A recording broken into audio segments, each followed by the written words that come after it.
This is The Baseline, discussing the hot button topics of the NBA. Welcome, everybody. You're tuned to The Baseline. Callie Warrenshaw discussing the hot button topics of the NBA. We are fresh off of NBA All-Star Weekend. That means we are now fully focused on the home stretch, right? This is essentially part 3 of 3 to the NBA regular season. But with that being said, it does give us a little bit of opportunity for us to kind of take a look back at NBA All-Star Weekend, a look back at some of the important points that we got from what took place during NBA All-Star Weekend. So a lot of things to get into to get us prepped up and ready for the home stretch of regular season games and ultimately NBA playoffs. And let me go ahead and roll out the red carpet to my man, 50 grand. With so much love to give on this Valentine's weekend. My man, Mr. Warren Shaw, repping down in Fort Lauderdale, Florida. Are you feeling the love, brother? Let me come give you a hug. Are you feeling the love, brother? That's love. Brotherly love here. We're not even in Philly, man, but you know what it is. It's been an exciting time, and I think the NBA is riding a little bit of a high because for the most part, we'll get into it. A pretty good, successful weekend, Valentine's wise, and I think the fans are falling back in love with the league and maybe some players who are ready to take the proverbial mantle as well too. So I'm excited, and it puts me in a good spirit, and hope puts you in a good spirit as well too, man, as we hit the third of the NBA season. Yeah, it does. I think, especially with so much that has already happened as we got into NBA All-Star Weekend, there are so many intriguing storylines that are starting to build up, right? Like one, taking the Detroit Pistons for real. They had some proper representation for NBA All-Star Weekend. The retirement of CP3, and how all that kind of manifested itself. I feel like there's some really good quality things that, allowed us to be able to at least appreciate. It may not get talked about because obviously the emphasis is more about, the intriguing storylines that have kind of been taking place over the last couple of weeks with Adam Silver putting his thumb on the needle with certain topics that we'll be discussing in a few moments.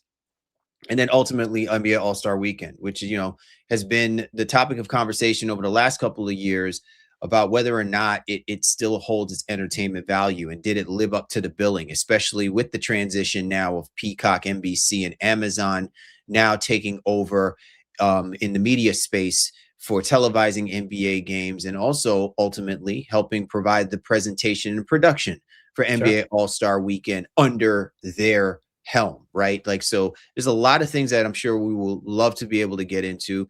And it's, to me, again, it allows us to kind of build things up for what I think most people now are going to be settled in, which is now being fully vested in the NBA season, because this is that time of the year, right? There's no NFL.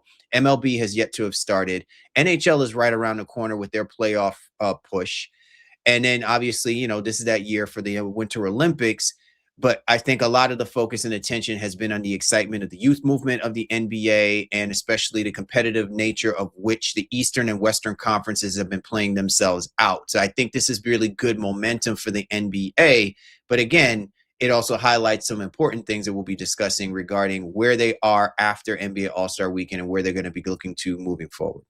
Yeah, it's a great reset and a couple of days off post All-Star, and then the season will re-begin on that Thursday as we push things forward. So yeah, I think what has happened here does set the stage for what's next, and it's really interesting. There was a lot of thematic things the league was doing that I wasn't, and I find myself, I think my third eye is always open, but I wasn't really cognizant of all the stuff, the symbolism the league was trying to do alongside its broadcast partner and NBC with the Winter Olympics, and then doing kind of a world versus USA style, even in terms of that. Like, I thought it was just another gimmick, and maybe to some degrees it was initially, but they were able to tie it in to NBC's coverage, Peacock's coverage of what's going on with the Winter Olympics as well too. So a lot of great things that you allude to. Hockey's even on break right now because so many international players play for their countries, for the Winter Olympics. So the NBA is really kind of like center stage, during this time, and has a great opportunity to really capture the eyes of both, returning fans and some new fans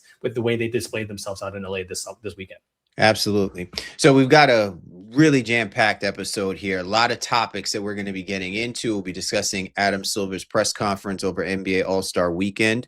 We'll also get into get into some of the digs about his comments and perspective regarding the league and the tanking situation. Obviously, there's been a lot of scrutiny and a lot of headlines being made about where the NBA is with that and what kind of action they may be looking to or are desperately needing to take practice in.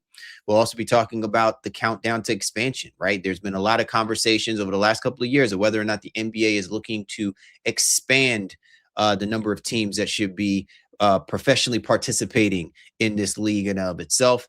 And then we'll also get into the digs with NBA All-Star Weekend. Was it a success or did it fall short of what people have been saying is a steady decline over the last few seasons? Is it still worth is the juice still worth the squeeze, right? So we'll be getting into that and then also talking a little bit post All-Star stuff of what we'd be expecting going into the third part of the NBA regular season. So as always, be sure to get at my man Shaw at the Warren Shaw. Get at me at Game Face Lee, the show's Twitter handle, NBA Baseline, available on all the major platforms. You know where to find us. You can go to www.thebaselineNBA.com to not only check this episode, but also all of the episodes that we be dropping for your listening pleasure. If you're catching us on the YouTube channel, we'd like to say hello to you and yours. And if you see the blue and white logo down in the lower part of the screen, that lets you know that we are rocking with the 19 Media Group family. 19 Media Group, be running these content streets. So always go to www.19mediagroup.com to not only check us, but also the great family of content creators that are part of the 19 Media Group family. Also check out the 19 Media Group through the YouTube channel as well too. And you can also catch some of the episodes and also the great content being provided to you, not just from audio, but from video perspective as well too. Coming up, Sean and I get into NBA All-Star Weekend, Adam Silver's comments, press comments, and later on we'll be talking about NBA All-Star Weekend. But first, we got to let you know this episode of The Baseline is brought to you by Prize Picks. Shoot your shot on Prize Picks and get $50 instantly in lineups when you play your first $5 lineup. That's right, Prize Picks is now giving you $50 in lineups when you sign up and play your first $5 lineup. Prize Picks makes every dunk, every dime, and every board that much more exciting. So don't miss the chance to get started on America's #1 app for sports picks. This basketball season, I've been having a blast making lineups. It's super simple and quick. Here's how it works. Just pick more or less and at least 2 player projections, and if you get them right, you can cash in. I've been checking out projections for Jokic, Jaylen Brown, and Cooper Flag lately, and trust me, seeing your takes hit is the chef's kiss. You can also find your community on Prize Picks. With the new social feeds feature, you can share Prize Picks with your friends and copy lineups from winners with a single click. Copy lineups you like or use them as inspiration for your own picks. You can even follow Prize Picks partners like us and tail or fade our picks with just one click. So what are you waiting for? Download the Prize Picks app today and use the code CLNS to get $50 in lineups after you play your first $5 lineup. That's CLNS, Prize Picks. It's good to be right. Coming up, Sean and I get into NBA All-Star Weekend and Adam Silver press conference. Don't go anywhere. All right, Lee Warren Shaw, Baseline NBA podcast. And as always, NBA All-Star Weekend is always about the fans. It's always about the players. It's always about brand activation. But there's always that important press conference that the NBA commissioner will always have, and he will always highlight certain important points in regards to not just the current state of the NBA, but where the NBA may be moving towards for its future. And one of the big topics of conversation over the NBA weekend was the tanking crisis. Adam Silver stated that tanking is worse now than in recent memory, acknowledging that competitive integrity is being tested and that he believes that increasing scrutiny on teams' roster and decisions and late season shutdowns is something that the league will be heavily looking at. He's also emphasized that the NBA has already adjusted lottery odds, but admits that it has not fully solved the issue and is also looking to reevaluate additional competitive measures. So breaking all of that down, Shaw, I think a lot of this comes to Adam Silver is hearing the cries from the sports space. And he's also watching how organizations that are intentionally taking advantage of quote unquote tanking and really compromising the competitive nature of where the NBA is from the beginning to the end of the season in order to, I guess, give themselves a leg up in any way, shape, or form by positioning themselves best equipped to the best odds of, getting the number one draft pick and such. He's looking at all of this, and now he has to basically say, we see what you guys are seeing, we understand, and he has to be a part of that feeding frenzy point per se, saying it's worse now than it has been in recent memory. But I'm curious, from someone who's watched the NBA, who's been a part of it in many shapes and forms, with the exception of playing professional basketball, do you really think that tanking is worse than where it's ever been, especially during the years that David Stern was the NBA commissioner? I think that's a great question. Worse than it's ever been. Teams are operating in a different space than they were when, Commissioner Stern was, and the rules were different. It's worse now because we're more cognizant as fans of the business aspect of the league. And so we're at a stage where basically one third of the teams are probably tanking in some form or fashion. There are some teams who are just bad. I think Sacramento is a team that is just bad. And now they probably are going to truly give up on their season. But Washington set out with a plan. Indiana set out with a plan. Dallas, I think, they didn't set out with a plan, but their season has gone that way. So, hey, that's what we're going to kind of do here now towards the latter part of the season. New Orleans didn't intend to tank, I don't think, to begin the year, but that's how things have started to trend. So we're seeing now kind of what's in place and how things have unfolded. And the Utah doing what they are doing now. Jaren Jackson also now out for the remainder of the year. But Silver fined the Utah, for basically sitting their players in the fourth quarter and basically giving up, on that game. So it's worse because there's more eyes on it and the rules are different. And Silver even alluded to, like, this is perceived as a potentially franchise changing draft class. So everybody wants to get in on the proverbial fun. So yeah, it's a different time. And it's interesting because I listen to a lot of shows, as I talk about all the time. And I heard Windhorst say on his show, like, he's not even going to talk about it anymore because it's happening.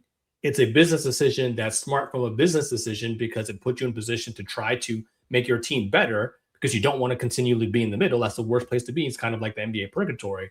But for him, he's very tied to team executives. So him speaking out on it becomes an issue, like, oh, well, why are you bashing our franchise? But this is a good business decision. So he's made a decision. He's not going to talk about tanking on his podcast anymore, which I was cracking up listening to in terms of laughing.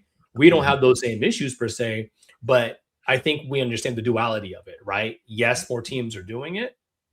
Are they smart to do it? Yes, based on what the draft odds are telling us and what draft experts are saying is available in this draft. So yeah, why would you not try to put your team in a better position for the next season? And the last thing I'll say is when you look at teams like Washington and Utah more specifically, they have basically done the term what they call pre-agency. They made moves now, as we talked about on the trade deadlines thing, to say, hey, we're going to get some veteran guys who can help bolster us, add an additional draft pick to that crop, and see if we can be competitive next year. Like it's all business at this stage. And, I think Adam Silver and company are in for a very interesting, end of the season here with all the criticism that's probably coming their way.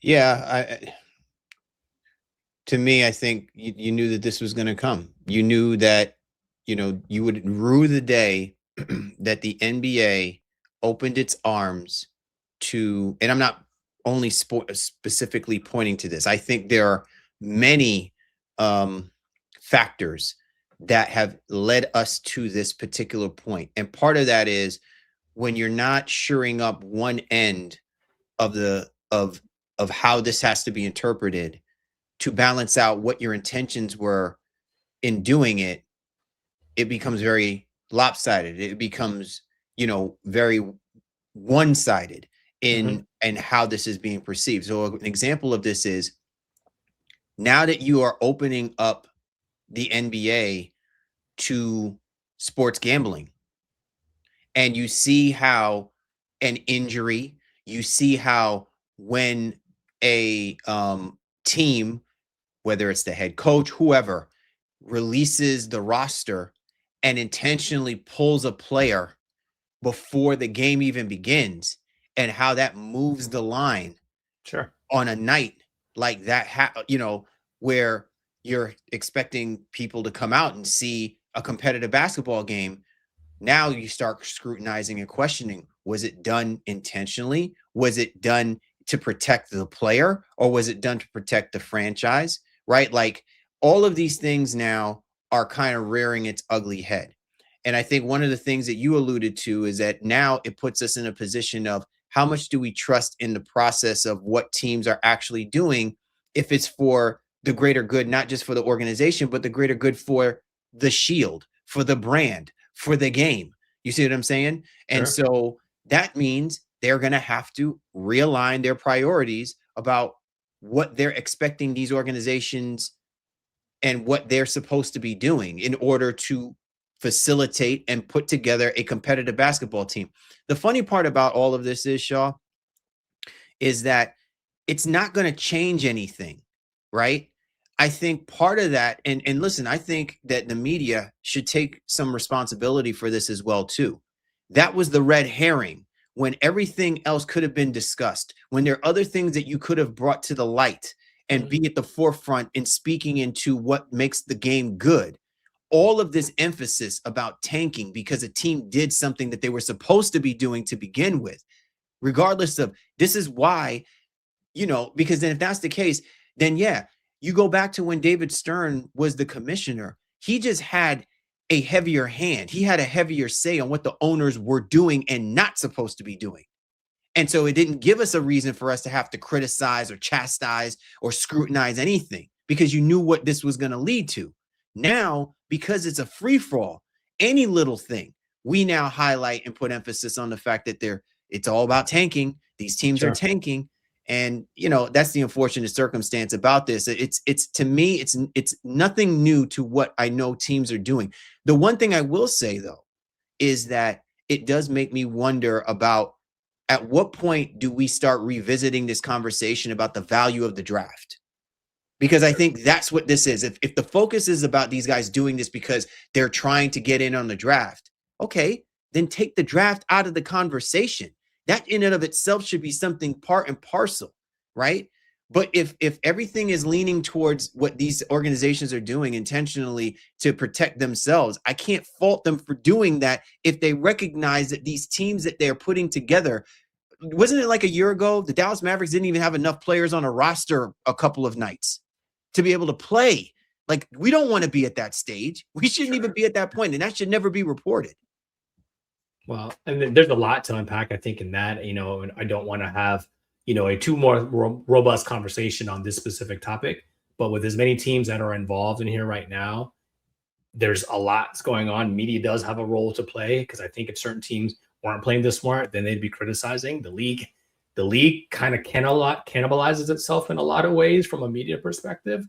Like when teams do what they should do, but then they don't do what we think they should do, then it's another issue. So in any event, roughly as many as 9 teams, maybe you could say Milwaukee's not going to tank if Giannis ultimately comes back. That'd bring it down to maybe 8 that are, I would say, have a very excruciating vested interest in trying to get the best lottery odds.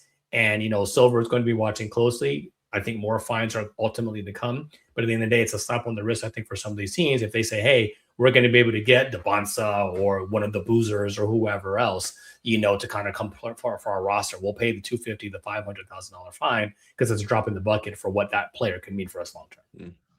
Yeah, again, I think that there's a lot more to this aspect of it. I think they're going to have to really look at this in certain in parts, right? Because there's 2 other factors, Shaw, that I don't think is going to get discussed.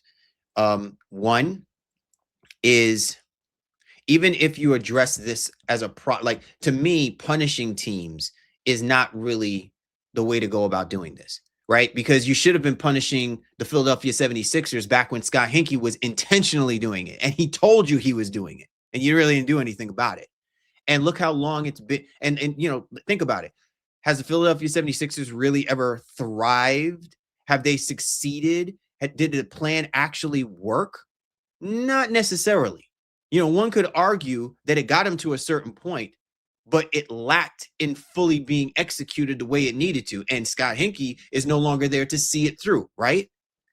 So, Yeah. but at the same time, the needle is going to continue to get moved when we're talking about the aprons and we're talking about the new negotiated CBA deal, which they're going to have to address as well too. And you cannot say that that's not going to have an impact on how organizations and teams are going to address how they are going to compete moving forward. I want to tap in on that really quickly as well too. I think because that is an amazing point that isn't often talked about, especially when it comes to the financial aspects of it.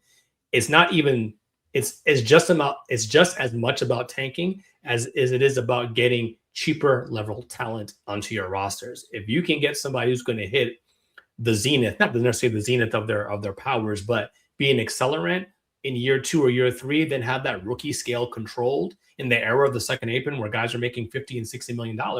Well, then, yeah, why not? Why would I not try to get the best talent at the cheapest potential cost, which is in essence the draft, right? Veteran minimum guys, I get all that as well too. But, an 18, 19, 20-year-old who can really, hey, I can have somebody who's going to give me 18 to 22 points per game or be a rebounding specialist or 3-point specialist, and I can slot them into these rookie scale contracts that helps me balance my books. That's the other aspect of this that I don't think is discussed enough. So I think that's a great point. Yeah.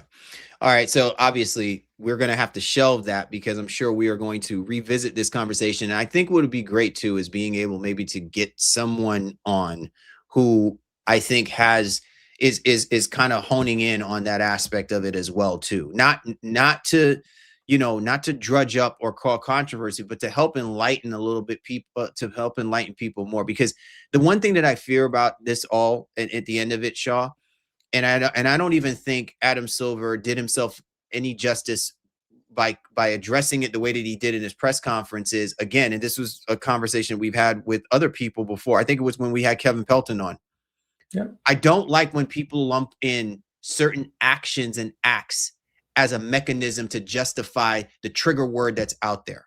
If an organization is just simply doing what they think is in the best interest to preserve the quality players that they currently have on contract at the expense of going out there to get lit up by 20, 35 points because they just are not a good basketball team. And there's very little wiggle room for them to make adjustments during the course of the regular season to make their roster better. Stop using the word tanking because that may not necessarily be what's happening here. It's just they are not in a position to do anything more than what they have available to them. So if you're not giving them the resources to it, they're going to have to suffer through this like we are going to have to suffer through this for the remainder of the regular season, unless you just say, no longer will you be playing against those top tier guys to get blown up by 30, 45 points. It's kind of like in soccer, we'll put you on a schedule, but it's like you're deregulated. Right? Until you can show us that you're ready to compete with those teams. Maybe that's what we're going to have to get to at this particular point. But again, we will have this conversation here, but I would just, to me, it just irks me when I hear people just throwing the terminology out there as if to say that that's exactly what a lot of the teams are doing when we know that that's probably not what is happening. And I'm not excusing the organizations that are not doing their due diligence and they're doing their job. I'm just saying, if they're caught in a situation where they can't get themselves out of, lumping them in this situation is not helping because now you're exacerbating the whole idea and the concept of where tanking has gotten us to. I would agree. All right. So now we focus our attention on the draft system. The idea is the possibility of reshaping the way that we look at the draft system. I feel bad for Adam, man. He's like, listen, guys, our NBA isn't working, but listen, we're making a lot of money. Look at us on Peacock. Don't we look vibrant and alive and well? He's like, don't worry about what I got in this hand. Worry about what I got in this hand. So, no, I love it. Think about him and his perceptions of the drafting system. Yeah, I mean, it's all related to the tanking as well too. So, I mean, I think people are trying to skew the odds in their proverbial favor since they flattened lottery odds. It was no longer, hey, if you're the worst team, you get the number one odds in terms of picks. Now it's like whatever it is, the top three, that's all evened out. We've seen multiple teams jump the line, so to speak, a la the Dallas Mavericks. That feeds into whether the system is rigged, et cetera, et cetera, et cetera. So like he's using some pretty strong language in terms of, hey, are we going to do a lottery overhaul? Will there be draft pick penalties? There'll be a completely new player distribution model. Like we don't know any of these things. It was tough. Like I said, it was tough I applaud him because he's a commissioner and like that's his job, but he did answer the questions to the best of his ability. But it is a very, very tough system that we're in currently right now, because again, it is all related in terms of the lottery and the way people are tanking in essence to try to get into said lottery. I think what makes it tough more than also as well too, Shaw, is that there's only 2 rounds. That's it. There's only 2 rounds. The NFL has like 6, maybe Well, 7 rounds. but And of course players we're talking about fielding a 53-man roster. But I think part of that though is speaking to how limited, right? Like we are looking at that. If you're going to have, for example, you're going to have like 32 teams, right? In essence, there's only 32 guys, 60 guys being drafted, right? On a roster of where there's at least 12, maybe 13 or 14 or something like that. It's usually 15 man. You have your 12 active, your two-way guys, your G League guys. So it to me, it truncates our proper talent evaluation, right? And this doesn't even include the fact that if the NBA decides to go global, or the NBA has a window where there are international players given access for them to compete and be a part of the draft and things of that nature. That's the reason why part of me is thinking, like, why are we still stuck on 2 rounds? I think at this particular point, you can go 3 rounds, maybe even 4 rounds. And whether or not these guys actually make it on a roster, I think it bolsters the viability of why the draft should be important. Because right now, given what we've just talked about, I'm having a hard time trying to justify and validate, is it really that important that you have to change up the drafting system? Because when was the last time that we took Victor Wembanyama? And before Victor Wembanyama, who was the last person that we talked about in this particular fashion? Because you changed the rules that the kids can't come out of high school to immediately go into the NBA anyway, right? So most of the players now are more international-based players, or American players going overseas, playing a year because they don't want to be missing out, and they don't want to go to college. They compete and then they come back. So, to me, I think part of that is more about how we're looking at the value of the draft, not just the system and whether teams are just tanking. I think, let's get back to what it was. If you're talented and you can compete and play in the NBA, give them the chance to go do it. And put it on these organizations to coach these kids up. If you think that they're the next generation, that it's worth them going through, quote unquote, the tanking situation, if it's worth it, let them go after what it is that they're saying they've evaluated and have said that's going to be their next guy. Yeah. Well, I'm going to transition us and like kind of bridge the conversations together, right? So the other thing that Adam ended up talking about was expansion. So you're talking about, changing potential draft rules. If you're adding more teams, well, then there probably needs to be more players available and or more rounds, in essence, to kind of feed that, right? And whether or not these guys get picked and then automatically moved straight to the big league club or a G League club.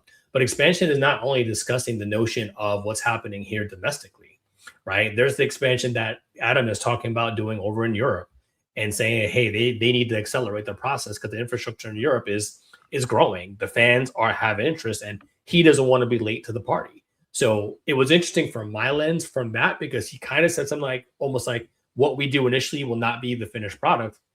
And I think if you're taking a pessimistic view of that from the Europe lens, you could be saying like, well, we know we're going to put some ish together because we want to be first to market, and then we'll figure out the rest later. And then domestically, the notion of whether or not there'll be 0 teams, 1 team, 2 teams, he said he's going to make a decision on that. So that's also going to feed into how the draft ultimately is changed, expanded, or however it goes.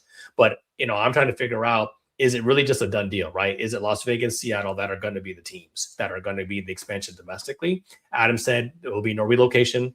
So it won't be like Memphis going somewhere or OKC going back to Seattle or anything like that too. But I'm just like, the team has to have, whatever cities are chosen, they have to have the infrastructures and ownership or governorship in place that can sustain what an NBA franchise is. So smaller teams have been mentioned before, smaller cities, I should say. I think Mexico City has been bantered about. Nashville, ironically, has been bantered about. I think St. Louis from a while ago, but maybe that's really kind of died down.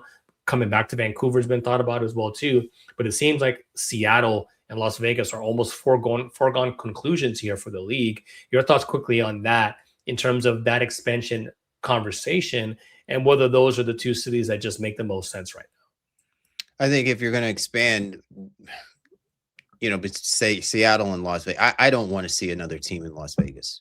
Like they're good for the next few years, right? Let the Las Vegas Golden Knights cook, right? Let the Las Vegas Raiders, which I'm not even going to get into that.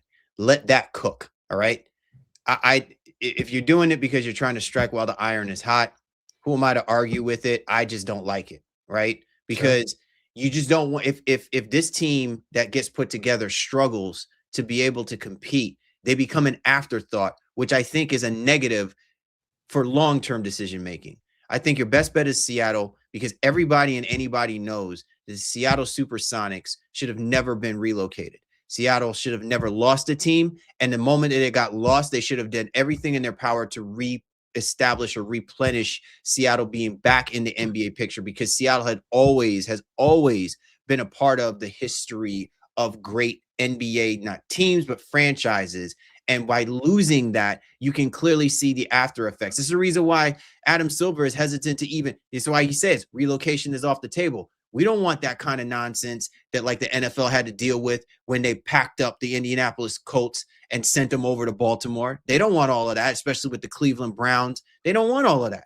And I wouldn't want that either, because the NBA is still not in that space, like for whatever reason. They should be in their own lane, in their own space. But you don't want that kind of dramatization, and their PR is not built for that. So if you ask me, I think it should just be Seattle, should be one, and move on to whatever the next step or the next venture of expansion should be. And it shouldn't just be from a domestic perspective. If you're going to go global, go all out, go full global, be innovative, be creative with it. But if you're going to do something here in the States, I think it should be Seattle, and then either that or some other particular city or team in a city that is a thriving small market that can elevate itself or elevate the NBA as a major marketplace for them that the NFL and other major sports franchises haven't touched yet. Yeah, I mean, again, it's all about money, right? And so what city can figure it out fiscally? Right now, Vegas seems to be the hot spot, also because of the betting culture that's there that the league is definitely buying into. So that comes into play. I think when you talk about international, you got to think about like, hey, what's traversable, right? For teams.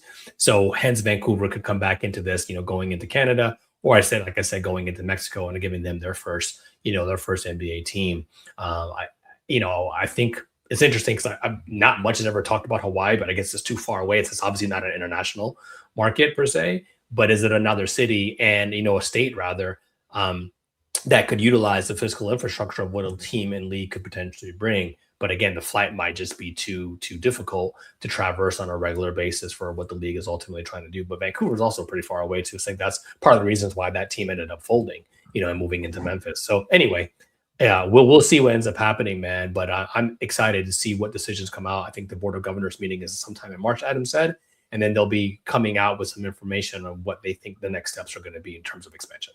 Absolutely. You're tuned to The Baseline. Callie Warren Shaw discussing the hot button topics of the NBA. Coming up, we do a little bit of overview of the NBA All-Star Weekend, and then a little bit later on, we'll dig into some things we should be looking forward to post NBA All-Star Weekend. Don't miss it here on The Baseline.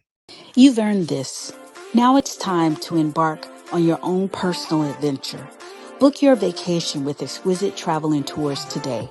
Explore the world and discover yourself.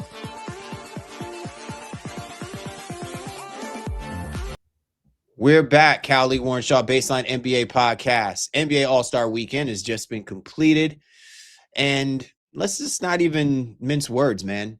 Were you feeling NBA All-Star Weekend in comparison to the NBA All-Star Weekends that we've seen and the ones that we've actually witnessed and watched? Yeah, I made a vow to myself that I wasn't going to be overly critical. I think Jabari, talked with you about some things that the league is doing, and some things are just not made for us and our proverbial generation. But I will say, while I have not watched the celebrity game in years, and I don't basically watch anything All-Star Friday night at all. Like, it just does not interest me. But All-Star Saturday, yes, I think there was some high moments and some things like so not so much. But Sunday, I think, did save the weekend. And while a lot of people were pessimistic about the world versus, team stars versus team stripes, I think it worked, and shout out to, Victor Wembanyama, who we'll talk about a little bit later on, for bringing the competitive nature to the games. And it made it more bite-sized. One confusion there is that most of the players did not know what the rules were and exactly what was kind of going on. So there's a brand issue there that the league is going to have to try to navigate. But leading into All-Star Weekend, almost every journalist or podcast I listened to was like, yeah, I can't wait for this, this shit show that's going to happen. And no, we don't again, we cannibalize and we just are so negative about the league, especially when it comes to this specific event. But I think for all intents and purposes, it did pretty well. And I think Adam has a nice little feather in his cap here. I think as some of the players then were saying, hey, this worked out. Maybe we should keep this format. Because a lot of people going into the weekend or leading up to the game itself were saying, hey, let's just go back to East West. What are we doing? But after seeing this come out to play, I think some players are specifically changing their tune. So what do you want? Do you want Debbie Downer Cal, pessimistic Cal, or it's Valentine's weekend? Let's show love. Let's some love. Try to be as positive as possible. So I'm going to show love to the players. Okay, it's amazing. Like, we continue to keep trying to come up with all of these different ways, innovations of trying to make the game interesting. And at the end of the day, man, it just comes down to the players, bro. It just comes down to the players. If they want to go out and compete, that's exactly what they're going to do. And that's exactly what happened, sure. Right? I think to what you just said, though, highlighted something that might be in their best interest. Stop trying to make this a game in which you're playing it the same way that you play in the regular season. There's no reason for it. You know what I'm saying? There's no reason for it. The players are not interested in that. They like it when it's a quarter, a half, whatever, right? And again, it comes down to, is this about entertainment or is this about competition? And the sooner that you understand where the players are with it, the sooner you can cater to how the game should be played and the way that you want to set up the rules and everything like that. The reason why we got to this stage, Shaw, is because they continue to keep messing with something that you can't mess with. You don't have to ask these guys to go out and compete if they want to be champions. And you don't have to worry about the guys that do want to become champions. The ones that you have to worry about are the guys that are getting paid a ton of money for you to make people think they want to be champions, when all they really want to do is get paid. So the guys that are out there that just want to get their brand activated, that want to, be sitting next to Cardi B and, sitting next to Jay-Z or Spike Lee or whatever the case may be, let them keep doing that. But we don't have to force them to go out there and compete like we're asking LeBron to compete, like we're asking Steph to compete, like we're asking these guys who naturally come out and compete because that's the way that they grew up playing that game. This, to me, was a great balance of players saying, we want to compete, and this is this year that we're going to do this. Does that mean that we're going to keep this same format? You can try if you want to, but I tell you right now, if the guys don't show any level of interest, and some of these guys are not going to be participating in next year's All-Star, so it'll be interesting to see how the dynamic plays that. But if the guys want to go out and do it, they're going to go do it. And we as fans need to embrace that and appreciate that. But it doesn't help that we're trying to push these expectations for them to go out there and play the game the same way that they go out there and play a regular season game, when that's not how you've set up the atmosphere, the environment. You know what I mean? And that's my biggest takeaway. It needs manipulation. There's no two ways about that, right? So whether it's in some sort of East and West environment, I think these mini games probably make sense. And I'm not going to offer a whole bunch of solutions. I'm looking at podcasts. You shouldn't have to. But to me, Shaw, I just again, I can sit here and I can criticize about the overproduction of this whole thing. All I'm appreciating right now is that I saw those guys go out and compete, and we saw two really good games. In a compacted play manner, we saw two really good games, and I'll take that more than what I've taken from the last 7 to 10 years of what they've been trying to do with the NBA All-Star Weekend. But if you believe that the way that they got to this point is by saying we do U.S. versus world, because let's remember, one of those games was U.S. versus U.S. So that's the reason why I'm like, what is the point? You know what I'm saying? Where I felt like I was deprived is I didn't see enough of Wemby. I didn't see enough of Jokic. I didn't see enough of Murray. You get what I'm saying? But that's okay, because if what I got from them was one game's worth of competitiveness, I will take that. I'll take it. Well, At least I got something to run on for next year. Well, we're basketball starved when it comes to all-star, productivity. And I think, with Joker and Luca more specifically, they're also battling injuries. So like they were healthy enough to play, but not healthy enough to compete at the highest level. So they play the first 4 minutes, I think, of that first That game, and didn't then stop Dame though. say la vie. Well, I mean, that's a whole other conversation. So why don't we actually get into that? So we're talked about the night in general, but why don't we even just kind of go there, right? So kind of in a surprise for me, Dame finds his way back into 3-point competition on All-Star Saturday night. And he advances to the final, against Devin Booker, and he ends up coming, victorious. Booker, I think, missed his last 3 shots, which could have given him the victory. But Dame Time on the torn Achilles comes back and is now a 3-time 3-point champion. Yeah, I was a little surprised, and I think some Blazers fans were probably like, "Yo, what the f?" But it's not a high stakes moving and cutting type of situation. So, but nice to see Dame go out there and kind of get the job done as well too. So, your thoughts on that, real quick? Hey man, I guess everybody wanted to see Dame Time. Yeah, I mean, the motivation is there. He's like, I don't know if I'll be able to make it for the remainder of this year, but I will definitely show my face at NBA All-Star Weekend. And then, for kicks, I'll just go ahead and participate in the 3-point contest. Yeah, it was fun. Yeah, it was fun. Yeah, Um, I was hoping my new young son Khan was going to get that dub. Wasn't able to kind of finish things off there in the final round, but shout out to Dame, man. He looked good. The shot still looks pure. He was able to catch fire in a couple of those racks, and I thought that was a lot of fun. I will say that I really did appreciate this the competition, right? Like the players that participated in this year's 3-point contest. Because again, the NBA keeps venturing into a space where it tends to get a little too gimmicky. I think with the exception of maybe a couple of guys, we saw some good pure shooting, and we saw some good strategy as well too. So it didn't work out for some guys, but again, you don't have to, you don't have to do much, man. Like and listen, credit to Dame. I don't know if he was practicing, while hitting the Norman Tech, and and he's sitting in a chair shooting threes and practicing up or whatever the case may be. But it speaks volumes to that level of competitiveness is there for him as well too. I give him credit, man, because that's hard for some people to come back from an injury like that and then participate in a contest like that and be able to come out victorious. So yeah, he definitely got it done and gave some Blazers some renewed hope here. And as they're going to be fighting here in the stretch run, Dame's not coming back this year, but nevertheless, great stuff there too. I don't know. It could have fooled. Hey, don't they lacking in 3-point shooting? They absolutely do. They absolutely do. Well, you're talking about gimmicks, right? So the skills challenge, or what is it now? The shooting stars contest.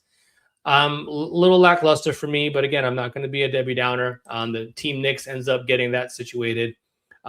Brunson did the old switcheroo because Rick was supposed to, be the shooter, and then decided he was going to be a passer, and then they recruited Allen Houston to kind of come out there, according to Jalen. So would have been cool to see Rick going out there like with good old Ron Harper. I wonder what the prop bets, how far the prop bets moved the minute Allen Houston entered in over Brunson's dad.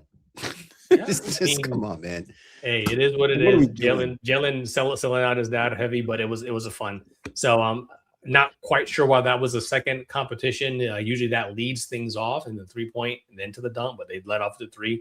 All the timing was weird because of the whole Olympic stuff as well too. So shout out to Team Knicks. I don't have a whole lot to say there. Corey McGetty looked great, but nice to see Allen Houston and some of the veteran guys out there doing their damn thing as well too. Listen, they won. Let's keep it moving. They won. Let's keep it moving. Yeah, cool. And then finally, for All-Star Saturday night, Miami Heat standout Keyshawn Johnson, the guy who's definitely doing his thing on the G League as well too, for that organization. He wins, and again, the dunk contest, we've seen everything. Carter Bryant, had he been able to finish one of the dunks, he just wasn't able to lock it down. I think there was the between the legs off the backboard thing he was trying to do. It probably would have got him obviously the points necessary to win, but he ended up doing a very, very kind of layman's dunk just to make sure he had the time in. But again, the players not understanding the rules and all that kind of messed things up.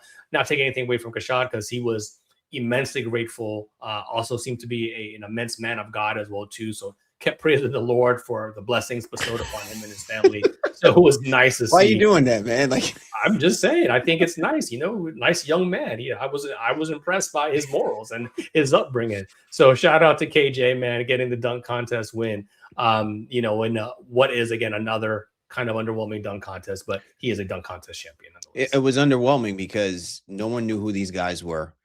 Can I keep it 100 on this part? Okay, I appreciate it. Nobody knew who these guys were. I don't think the NBA or NBC or Peacock really did any justice, of introducing us to who these guys were. I think this would have been a perfect opportunity for inside the NBA because remember a few years ago, they, allowed these guys to get on their show, give them opportunities to talk about who they are, why they're entering in the contest, at least give us something to go on. So I thought that they were already starting behind the 8 ball, right?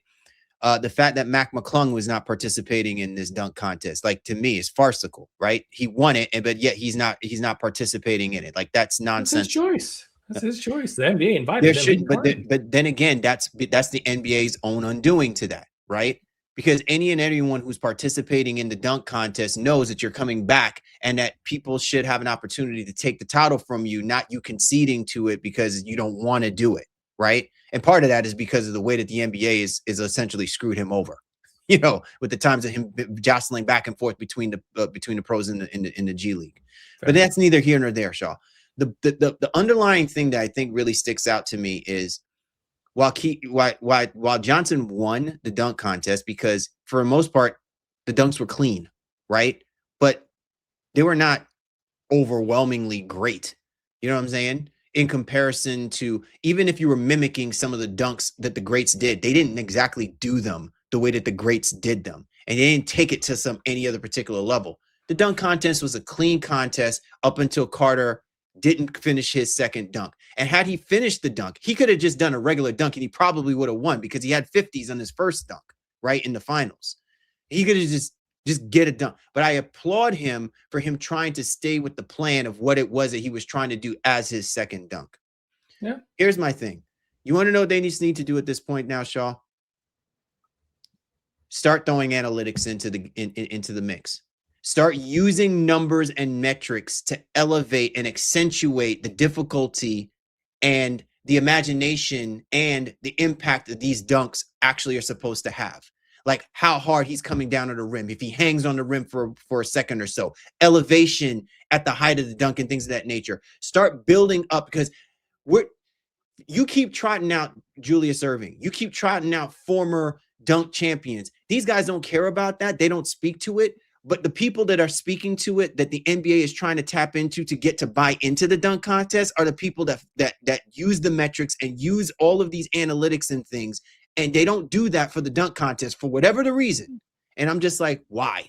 You might as well just throw that in there. You might as well elevate it in some way, shape, or form to give newer eyes on it. So that's just. I'm not going to take the bait. I'm going to let that one go ahead and ride. Because I think there's some interesting tidbits to that for sure.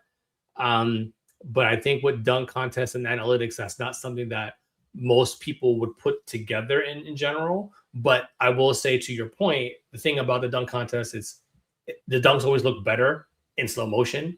And like when you see them and then you say, oh, right, oh, that's how much elevation you get. Oh, you see some of the intricacies, because all the motions, things happen usually so fast that the fans sitting in the 400s can't even really see what even happened. Dr. J, even on court, probably didn't even recognize everything that happened. So they look back at the Jumbotron to kind of say, oh, what exactly did that person do? So if you had those other elements, maybe that would add a little bit more oomph to it, per se. Like, hey, look at the angle he took. Look what his height is. The feet from the jumping distance, et cetera, et cetera. But anyway, the dunk contest has a lot to be desired. We know a lot to be. All right.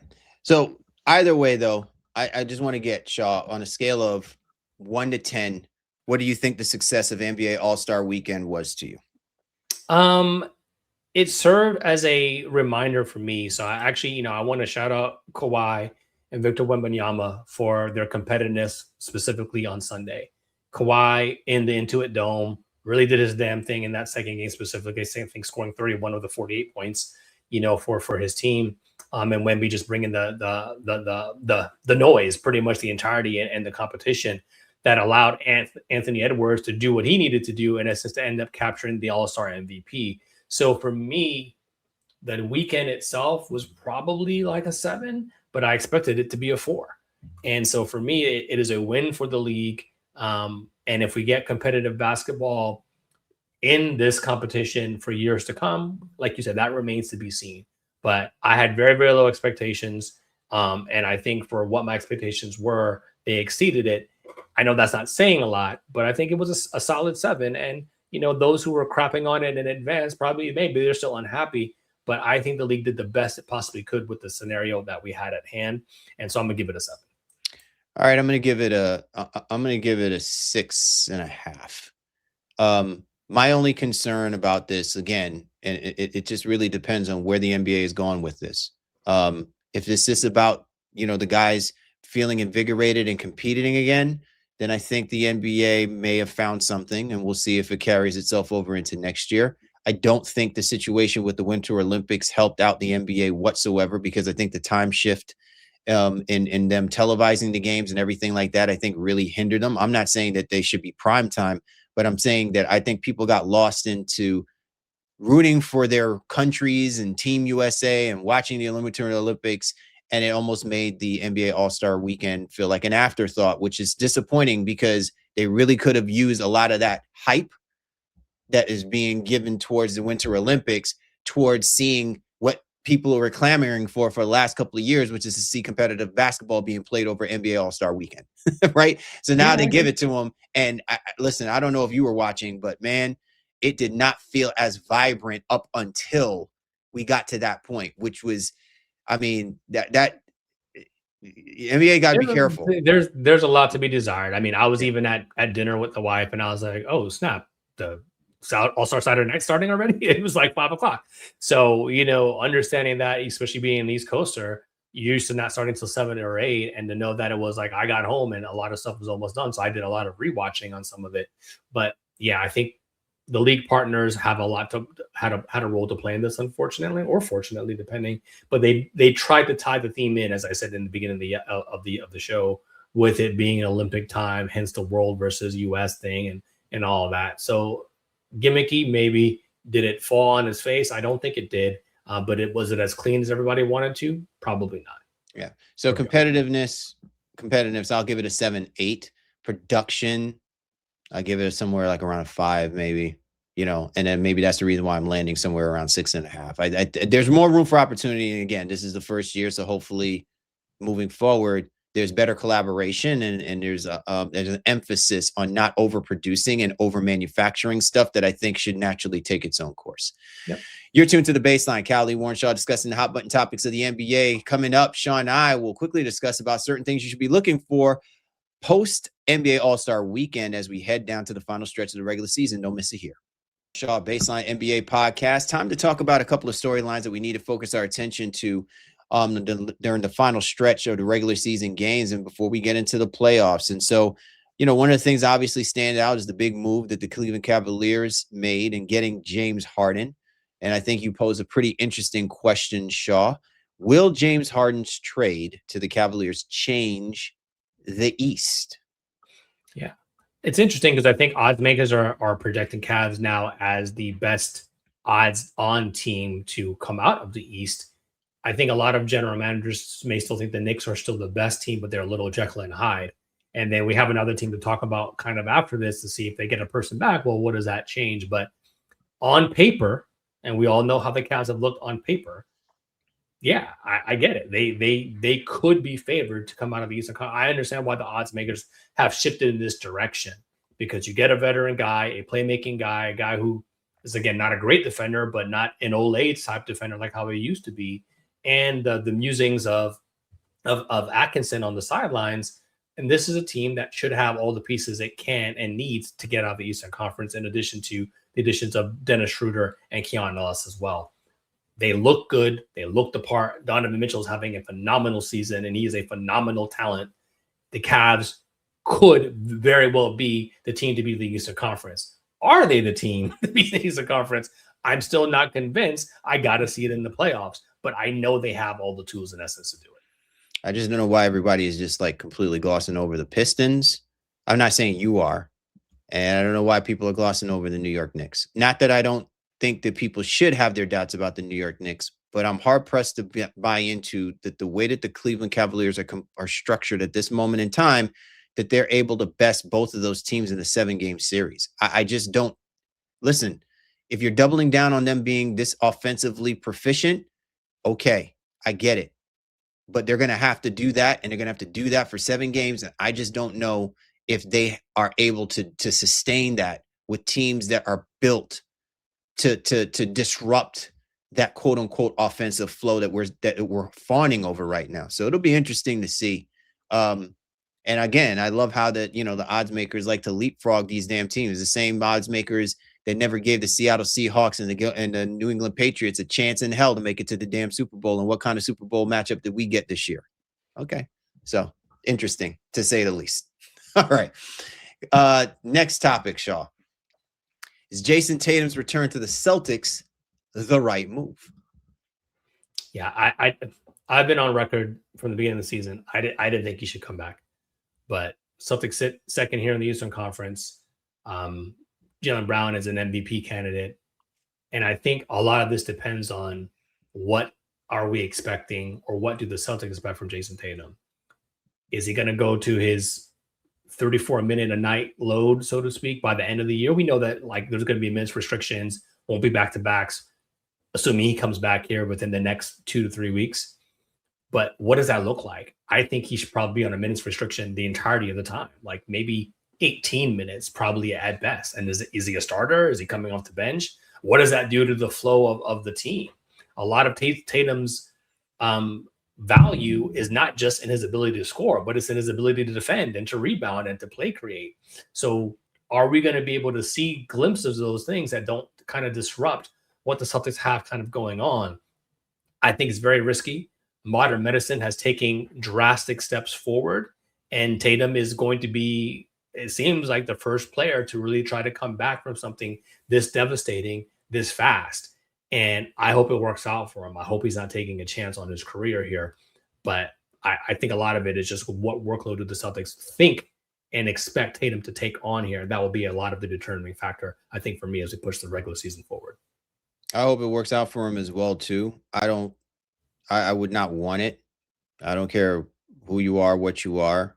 I think what it really comes down to is your body in a position or in a place that can allow you to compete at the level that you've seen yourself competing at before? And we all know that that's probably not going to happen, yet you push yourself. And then as you push yourself in doing it, you then do something else, or something else happens, right? I think something interesting, Shaw, and maybe, I don't know, this could be a first. This could be I can't believe that they're doing it, and I will applaud them if it were to ever happen. What if for a moment Jason Tatum says, I want to come back, but I don't want to start? Right? And if you're Joe Mazzulla, do you stop playing? Or do you really consider it? Because here's my thing. We have evidences here. Zion, Wemby, all these guys, they're not NBA champions, but they all came back off the bench, after having injuries this year. Right. But to me, Shaw, it's not a question of whether or not you're starting or not starting a superstar. It's, to your point, you're starting a former champion, right? You're starting somebody who basically is allowing his partner to do something that was what you were doing, right? When you were part of that tandem. And also you're a super max guy, right? As well too, which the perception is, if we bring you back, we feel like we got to start you because that's what the demand is speaking to. But is that what is needed for you to compete to win a championship? And sometimes ego, not just the player, but ego of the coach and ego of the organization get in the way of making smart decisions that could actually jeopardize the flow and the chemistry that you've built up to this point, just because you want to try to get another great player on the court to do what you used to do before the injury happened.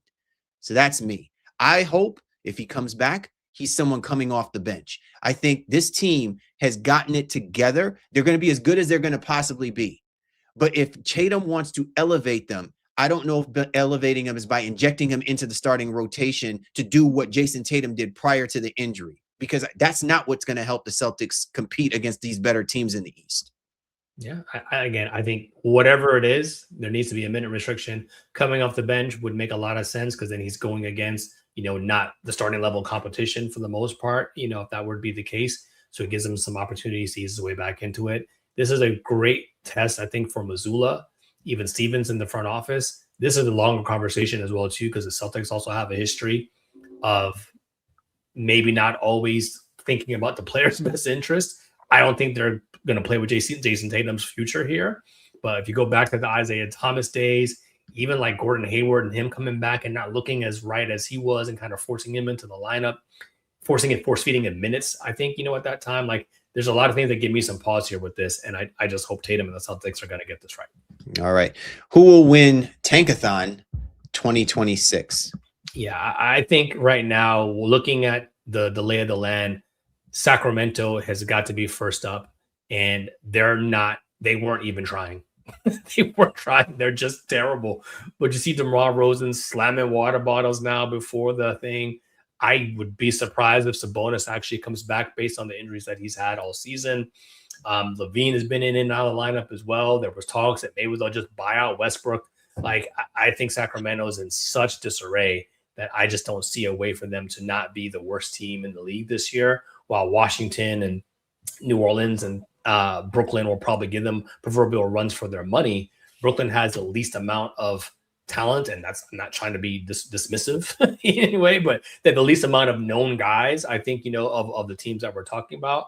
And Washington, with them not playing AD or Trae Young, they're going to be right there as well too. But for me, it would be Sacramento. What about you? Yeah, I'm going to agree with you. And the only thing I wanted to say, Shaw, was I just love how you have it running the ticker of who will win Sankathon 2026. It really reminds me of when the Jerry Lewis telethons were going on, and we were honing in. We're not asking for money. Yeah, right. But at least there we would have probably been posting like who was in the running. You know what I'm saying? Who was first? Who was probably second, third, fourth, and fifth. Within the next 15, 20 minutes. I love it. I like that. I'll get that up for next time for sure. All right. Finally, Shaw, biggest sleeper in the East and the West. Who you got? In the East, I think sleeper is an interesting conversation. If a team that I wouldn't be surprised if everything broke right, I'd say Philadelphia. And I know, like we talked about, do we trust the Sixers or the Clippers a couple episodes ago with our guy Quab? I think if you're looking for a sleeper in the Eastern Conference, I think it would have to be the Sixers, as they sit sixth here at the All-Star break. But they could be a team that could be really, really disruptive, in the Eastern Conference. And from the West side, I'm more dubious about this in terms of sleepers, because I think at some point in the beginning of the year I would have said in San Antonio, but they're sitting second now. So are they really a sleeper? At this stage, I don't think so. I don't have a lot of trust in some of the other Western Conference teams that are at the bottom. But if I had to pick a sleeper right now, it would be maybe the Timberwolves, and that's based on their track record and the musings and the amazingness of Anthony Edwards. So they sit sixth in the West. So I guess I'm picking 2 6s right now currently. But Edwards and team have been to the Western Conference Finals 2 years in a row, and there doesn't seem to be a lot of faith that they can maybe redo that this year. So if I was picking a sleeper, it would be them and Philadelphia in the East. What about you? Yeah, I'm not going to pick the Timberwolves because I'd had them basically pegged to make it back to the Western Conference Finals. And by all accounts, look, they're still the team that they are, which to me makes them, part of the at least the contenders, right? That's going to be vying for. I think where it came to be a question of is, how far would the Thunder separate themselves from everyone else? And we can clearly see that teams like the San Antonio Spurs have entered into the conversation, even if we said that they're improved. So with all that being said, Shaw, I'm going to go with the Phoenix Suns. I'm saying that not because I think the Phoenix Suns are capable of beating the likes of the Thunder in a 7-game series, or maybe even the Denver Nuggets, or maybe even the Timberwolves. But I think they're the type of team that if they get better as they get towards the end of the year and they really become a legitimate threat to anyone who they play against, having a guy like Devin Booker, having, the kind of season Grayson Allen is having, like they just collectively as a team, Dylan Brooks bringing that toughness, that grit, they to me remind me a little bit of like what we saw from the Memphis Grizzlies when they were on that transcendent run, when they had Bane, Morant, and Jaren Jackson Jr. And I'm not saying comparison to talent. I'm just saying with the capabilities of what they can do against whoever they're playing against. So I'm looking at the Phoenix Suns as a sleeper team, and I agree with you. I think the Philadelphia 76ers, albeit one, if they get contributions from their roster because of what happened to Paul George, and obviously, again, we're back to the same conversation with Joel Embiid. Can he stay healthy? He obviously went out on an injury or was out for a couple of games, due to his knee, whether that's load management or whatever. But I think going towards this part of the stretch of the end of the season, I think it's going to come down to if those guys are ready by the time they get to the end of the regular season, depending on where they sit in the Eastern Conference standings, they will definitely be a dangerous out or a dangerous team to deal with any of the other upper echelon teams in the East. Yeah, very well said. And, shout out to the Phoenix Suns and the Toronto Raptors. I view them as kind of like the East and West versions of each other. Yeah. Not in terms of roster construction, but just in terms of expectations and what they're doing right now. The Raptors are actually 5th in the East, while the Suns are 7th, but can get to 6th very easily and be above that play-in line. So really, really amazing seasons by both those organizations. And I'd love to see them be competitive here down the stretch. Absolutely, man.